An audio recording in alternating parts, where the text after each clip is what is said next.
Savez-vous quelle est la vengeance la plus puissante qui existe? Ce n'est pas lui crier dessus, ce n'est pas faire des scènes de jalousie, ce n'est pas chercher à ce qu'il vous voie avec quelqu'un d'autre. La vengeance la plus puissante, c'est le silence. C'est disparaître sans drame, sans explication interminable, sans supplication.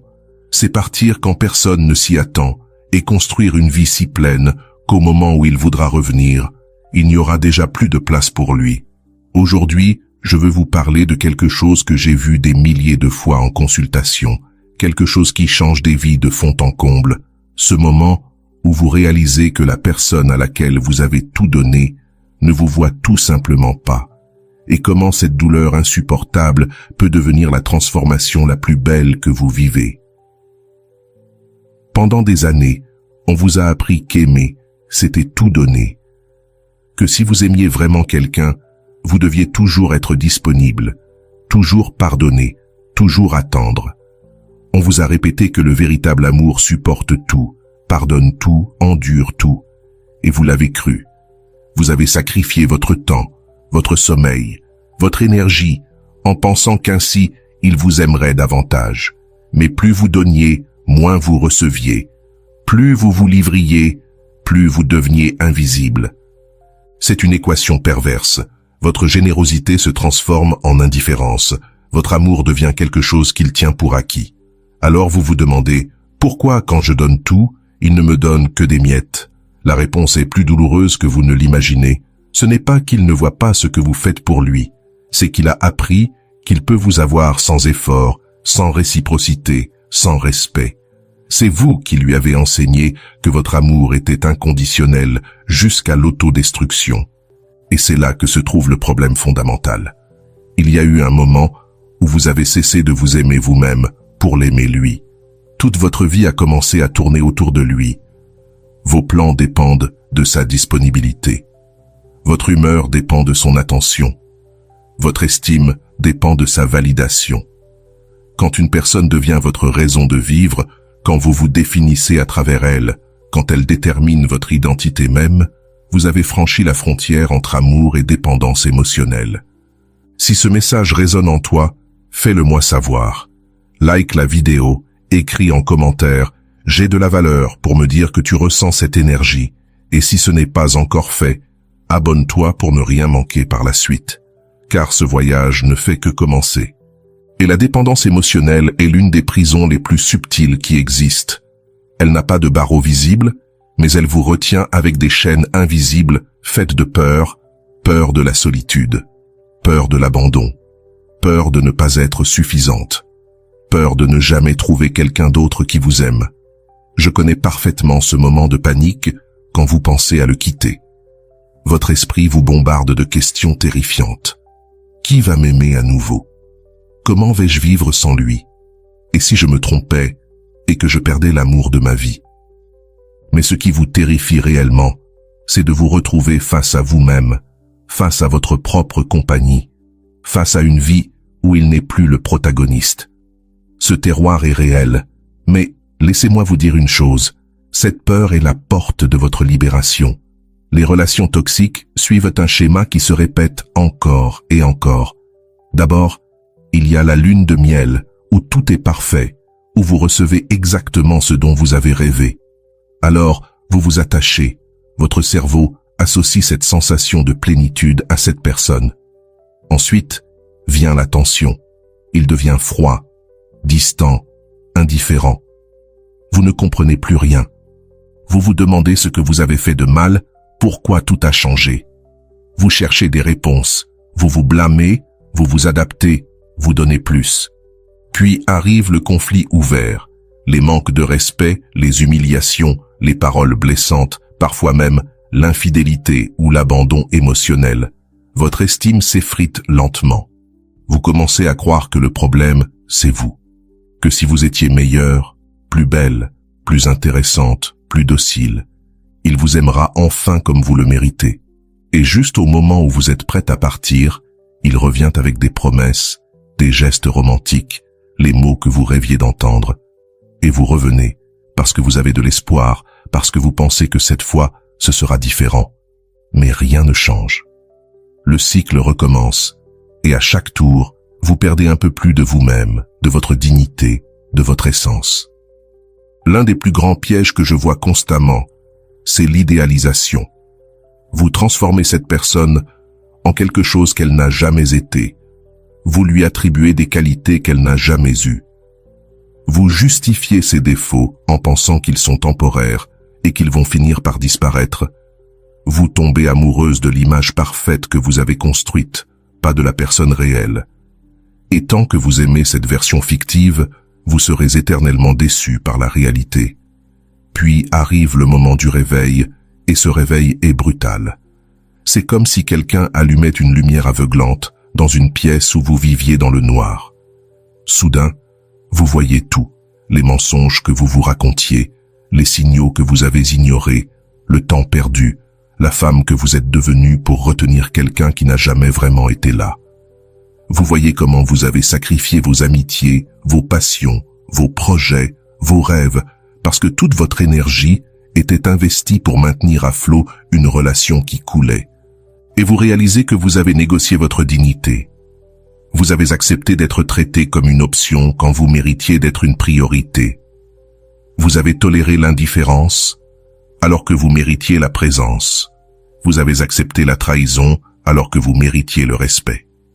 Et c'est ici qu'arrive la première grande leçon de l'amour, la dignité personnelle. L'amour sain est digne. Il a des limites. Et ces limites ne sont négociables pour personne, même pas par amour. Parce que lorsque vous sacrifiez votre dignité, vous sacrifiez votre amour propre.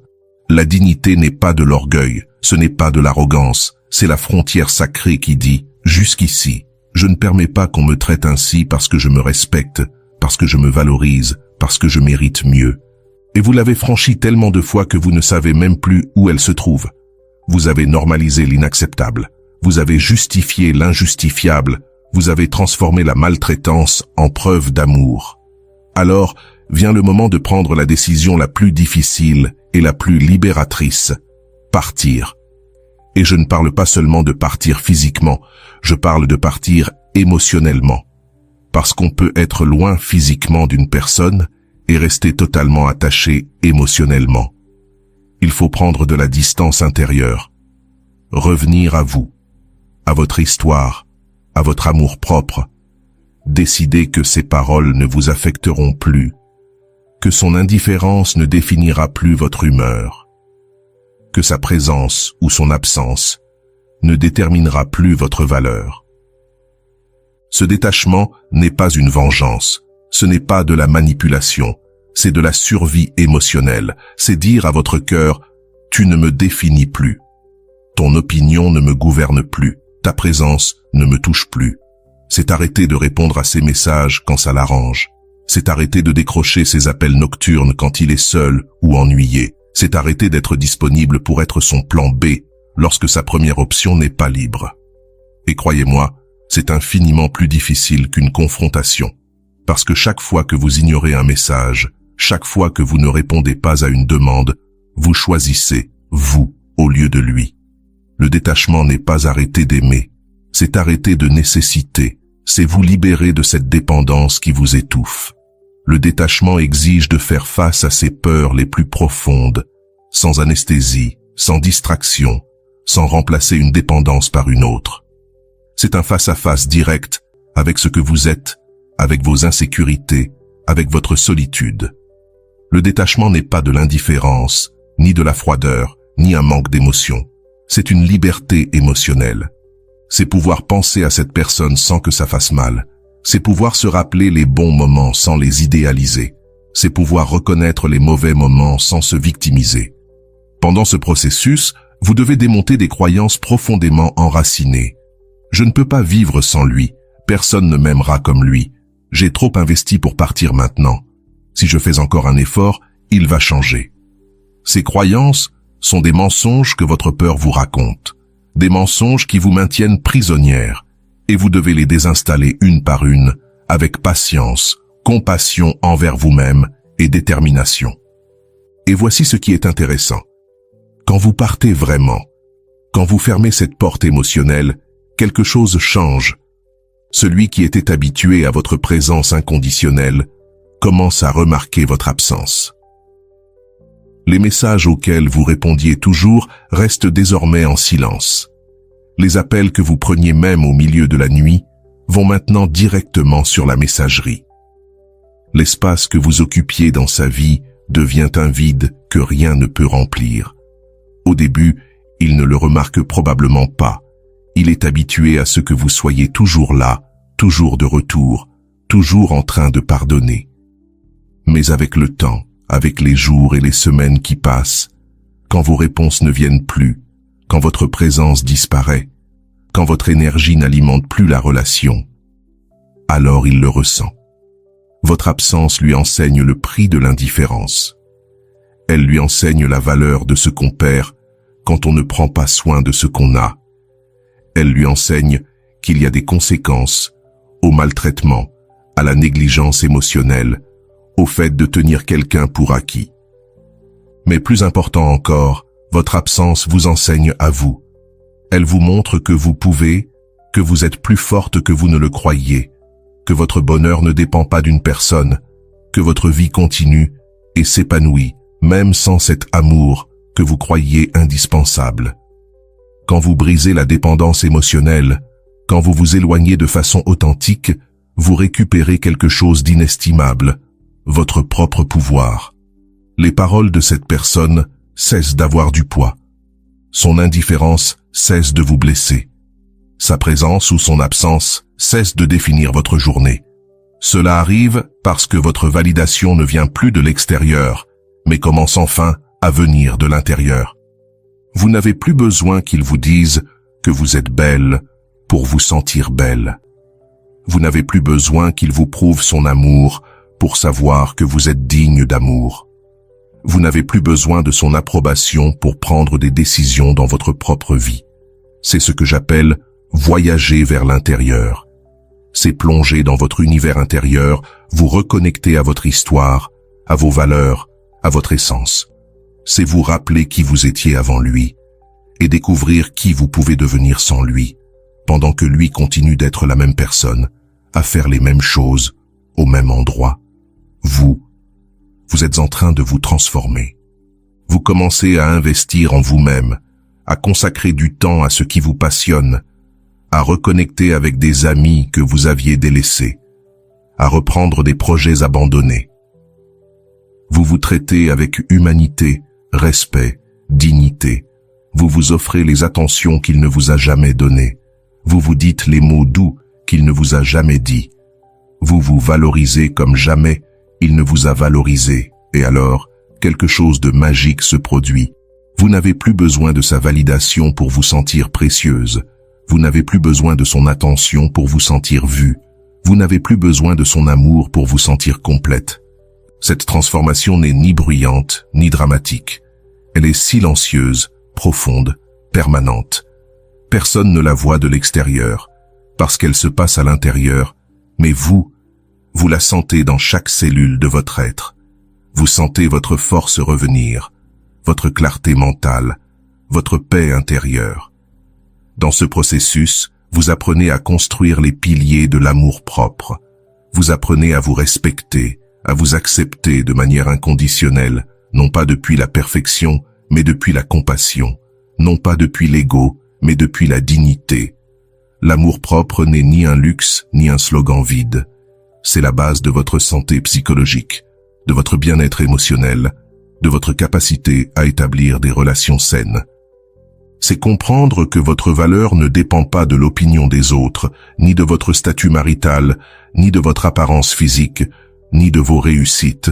Votre valeur est inhérente, intrinsèque, incontestable. Vous existez, donc vous avez de la valeur. Vous n'avez pas besoin de la mériter, ni de la prouver, ni de la mendier, elle vous appartient déjà. Et puis, juste quand vous avez guéri, quand vous avez construit une vie qui vous remplit, quand vous avez enfin appris à vous aimer sans condition, il revient. Il revient avec des mots qu'il n'a jamais prononcés, avec des promesses qu'il n'a jamais faites, avec un amour qu'il ne savait pas donner. Il vous cherche, parce que votre absence lui a appris ce que votre présence n'a jamais réussi à lui apprendre. Il voit enfin votre valeur. Il reconnaît ce que vous faisiez. Il apprécie ce qu'il a perdu.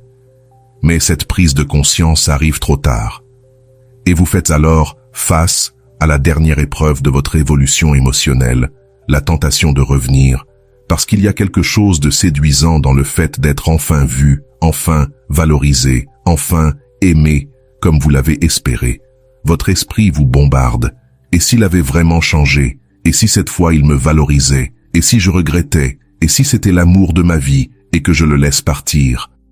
Mais si vous avez réellement fait le travail intérieur, vous savez que revenir serait trahir la femme que vous êtes devenue en son absence. Revenir serait retourner vers celle qui mendiait l'amour, qui acceptait les miettes, qui négociait sa dignité. Parce que le problème n'était pas seulement qu'il ne vous valorisait pas, c'est que vous non plus, vous ne vous valorisez pas. Et si vous revenez sans avoir consolidé cet amour-propre, sans avoir guéri votre dépendance, sans avoir établi des limites claires, vous allez répéter exactement le même schéma. La sagesse ne réside pas dans la vengeance ou dans le fait de faire souffrir. La sagesse réside dans le fait de laisser aller sans ressentiment, mais avec paix, sans amertume, mais avec gratitude pour ce que cela vous a appris. La véritable vengeance, ce n'est pas qu'il vous regrette. La véritable vengeance, c'est que vous n'ayez plus besoin de lui, c'est que lorsqu'il voudra enfin vous donner ce que vous avez toujours mérité, vous ne soyez plus disponible. Pas par jeu psychologique, mais parce que vous avez trouvé mieux, vous-même. Vous apprenez que le vrai amour ne se mendie pas, qu'il se partage avec quelqu'un qui sait en prendre soin. Vous apprenez que votre présence est un cadeau, pas une obligation. Vous apprenez que celui qui ne vous voit pas n'a pas le privilège de vous revoir. Vous apprenez que vous pouvez être seul sans vous sentir seul, que vous pouvez être heureuse sans dépendre de la présence de quelqu'un, que votre vie a du sens, un but et une beauté même sans relation amoureuse. La vie a une étrange justice poétique. Elle vous enlève ce que vous pensiez indispensable pour vous montrer que vous êtes autosuffisante. Elle vous éloigne de celui que vous aimiez pour vous apprendre à vous aimer. Elle vous laisse seule pour que vous découvriez que vous ne l'êtes jamais vraiment quand vous êtes votre propre meilleure compagnie. Si aujourd'hui quelqu'un regrette votre absence, s'il se réveille enfin à votre valeur, alors qu'il est trop tard, ce n'est pas à vous de réparer son réveil tardif. Ce n'est pas votre responsabilité de lui donner une nouvelle chance pour qu'il apprenne à vous apprécier. Ce n'est pas votre rôle d'attendre pendant qu'il fait enfin le travail émotionnel qu'il aurait dû faire quand vous étiez encore là. Vous avez déjà fait le vôtre. Vous avez guéri, grandi, évolué. Vous avez affronté vos démons, vos peurs, vos insécurités. Vous avez fait ce voyage douloureux vers votre intérieur et vous en êtes sorti transformé. Maintenant, c'est à lui de faire son propre voyage. Et vous n'avez pas à l'attendre. Votre absence a été un cadeau pour vous, mais aussi pour lui, car votre départ lui offre enfin l'occasion de grandir et de mûrir. Mais cet apprentissage lui appartient. Ce n'est pas votre responsabilité. Votre seul engagement est avec vous-même, avec votre bien-être, votre paix et votre dignité. J'ai vu cela des milliers de fois dans ma consultation et dans ma vie professionnelle. Des femmes qui renaissent, non pas parce qu'il les a blessées, mais parce qu'elles ont décidé de guérir, non pas parce qu'il les a abandonnées, mais parce qu'elles ont choisi de se reconstruire, non pas parce qu'il ne les a pas aimées, mais parce qu'elles ont décidé de s'aimer elles-mêmes. Cette nouvelle version d'elles est plus forte, mais aussi plus douce, plus ferme, mais aussi plus compatissante. Elle a des limites claires, mais un cœur ouvert. Elle sait ce qu'elle ne tolérera plus, mais aussi ce qu'elle mérite. Elles n'ont plus peur de la solitude, parce qu'elles découvrent qu'être seule n'est pas la même chose que se sentir seule. Elles n'ont plus peur du rejet, parce que leur validation vient de l'intérieur, non de l'extérieur. Elles n'ont plus peur de perdre quelqu'un, parce qu'elles ont compris que la seule personne qu'elles ne peuvent pas perdre, c'est elles-mêmes. Si vous écoutez ceci et que vous vous reconnaissez, si vous avez donné pendant des années sans rien recevoir, aimé sans être aimé, si vous avez normalisé l'indifférence et justifié le maltraitement, alors je vous le dis avec tout mon cœur professionnel et humain, vous méritez plus. Vous méritez quelqu'un qui vous choisit chaque jour et pas seulement quand ça l'arrange. Vous méritez quelqu'un qui vous voit comme un luxe, pas comme une option. Vous méritez quelqu'un qui protège votre cœur comme le trésor qu'il est, pas comme un objet jetable. Il n'y a pas d'amour propre sans savoir dire non. Il n'y a pas de dignité sans limite. Il n'y a pas d'amour sain sans respect mutuel. Et si vous devez partir pour trouver cela, alors partez. Partez en silence, avec dignité, la tête haute. Je sais que ça fait mal, je sais que ça fait peur, je sais qu'il y aura des nuits où vous voudrez revenir, où vous douterez de votre décision, où vous vous demanderez si vous avez fait le bon choix. Mais je vous promets qu'avec chaque jour, ce sera un peu plus facile. Chaque semaine, vous récupérerez un peu plus de vous-même. Chaque mois, vous vous sentirez un peu plus complète. Le chemin de retour vers soi n'est pas linéaire. Il y aura des avancées et des reculs, des jours où vous vous sentirez invincible et d'autres où vous voudrez abandonner. Mais chaque pas, même ceux en arrière, fait partie du processus de guérison. Ne vous pressez pas, ne vous jugez pas, ne vous comparez pas à d'autres femmes qui semblent aller plus vite. Chacune a son rythme, son histoire, son processus. L'important, c'est d'avancer, de ne pas rester coincé dans la douleur, de ne pas transformer le souvenir en un hôtel où vous retournez sans cesse, de ne pas laisser le passé vous voler le présent et l'avenir. Parce qu'au final, la meilleure vengeance n'est pas de lui faire du mal. La meilleure vengeance, c'est de vous guérir. C'est de construire une vie tellement belle que, lorsqu'il reviendra plein de regrets, il n'y aura tout simplement plus de place pour lui. C'est que, quand il vous cherchera enfin, il vous trouvera si complète, si pleine, si en paix avec vous-même, que sa présence devient inutile. Voilà la vengeance silencieuse. Celle qui ne crie pas, qui ne réclame rien, qui simplement s'en va et construit mieux ailleurs. Et quand il réalisera ce qu'il a perdu, il sera trop tard. Parce que vous aurez appris la leçon la plus importante, l'amour le plus précieux que vous aurez jamais, c'est celui que vous vous portez à vous-même. Et ça, mes chers amis, personne ne pourra vous l'enlever, ni lui, ni personne. Parce que désormais, cet amour vit en vous. Il fait partie de vous. Il vous soutient même dans vos nuits les plus sombres. Il est votre refuge, votre force, votre maison. Et tant que vous avez cela, vous ne serez jamais vraiment seul.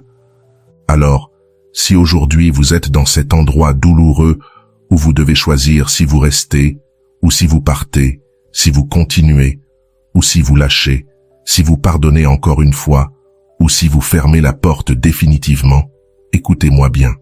Choisissez. Choisissez votre dignité. Choisissez votre paix. Choisissez votre avenir. Choisissez-vous. Parce que cette décision courageuse de vous prioriser, de vous respecter, de vous aimer au-dessus de tout, c'est elle qui changera votre vie pour toujours. Ce sera le jour où vous cesserez d'être une victime pour devenir la protagoniste de votre histoire. Le jour où vous arrêterez d'attendre qu'on vous sauve pour devenir votre propre sauveuse. Et croyez-moi, quand vous regarderez en arrière dans quelques mois ou quelques années, vous ne regretterez pas d'être parti. Vous regretterez de ne pas l'avoir fait plus tôt. Vous vous demanderez pourquoi vous avez tant toléré, tant attendu, tant douté. Mais vous serez aussi incroyablement fier de la femme qui a eu le courage de lâcher, de guérir, de renaître. Cette femme, c'est vous. Et votre histoire ne fait que commencer. L'amour-propre n'est pas négociable. La dignité ne se mendie pas. Et votre paix intérieure vaut plus que n'importe quelle relation qui vous détruit. Souvenez-vous toujours, la personne qui doit vous aimer de manière inconditionnelle, avec des limites saines, avec respect et dignité, c'est vous. Tout le reste vient après. Merci de m'avoir écouté.